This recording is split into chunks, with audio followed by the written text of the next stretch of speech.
So wait, let's analyze, reflect, and question.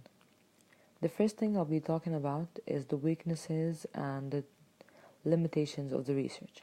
First of all, success was assayed or measured by self-reports, meaning the validity and the objective measures decreased, and this made it an invalid representation of reality.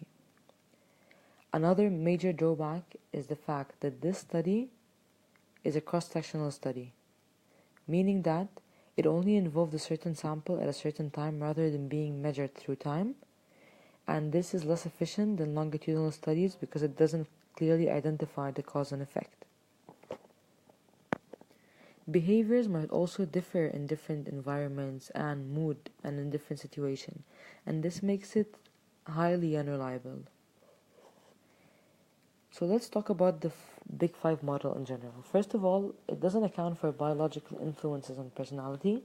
It also doesn't account for human experience or incidents that affect personality and performance in this case.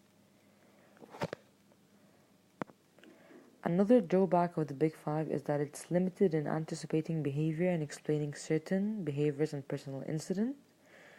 McAdams said that it's known as the psychology of the stranger, which means that only superficial information about a person you don't know anything about is what you gain from the study. The fifth drawback would be the fact that it's only dependent on simple and certain proclamations or declarations of a person. A thorough theory of personality should answer three questions. How are those traits predetermined, which is not answered by the Big Five? Why does a person exhibit those specific set of traits, which is not answered by the Big Five? And what traits are being exhibited, which is the only one answered by the Big Five? According to those researchers, their sample research consisted of over 6,000 people, and they thought this wasn't large enough. So what should we think about the 670 people involved in this research? Isn't that a very small sample? Another thing is that it doesn't answer how those traits are determined, but rather how they might determine job performance. And according to those people, the Big Five only analyzes correlation, but not causation. This was also implied by McAdams. Other factors like incentive, inspiration, and IQ might have impacted the results.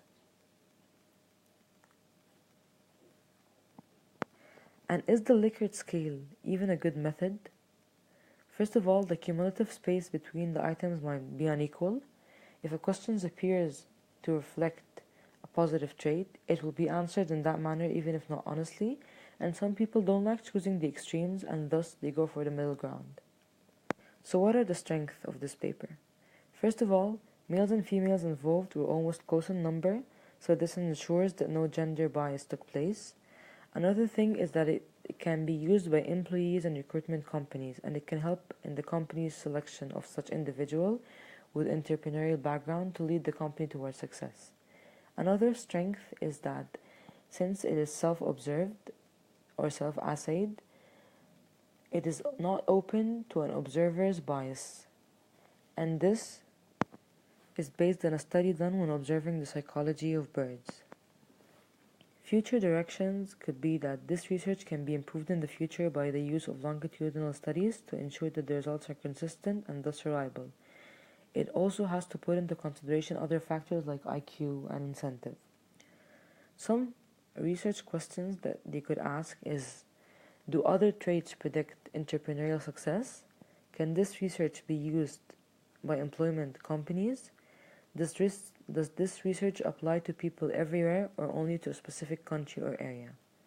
Thank you. Hope this was sufficient.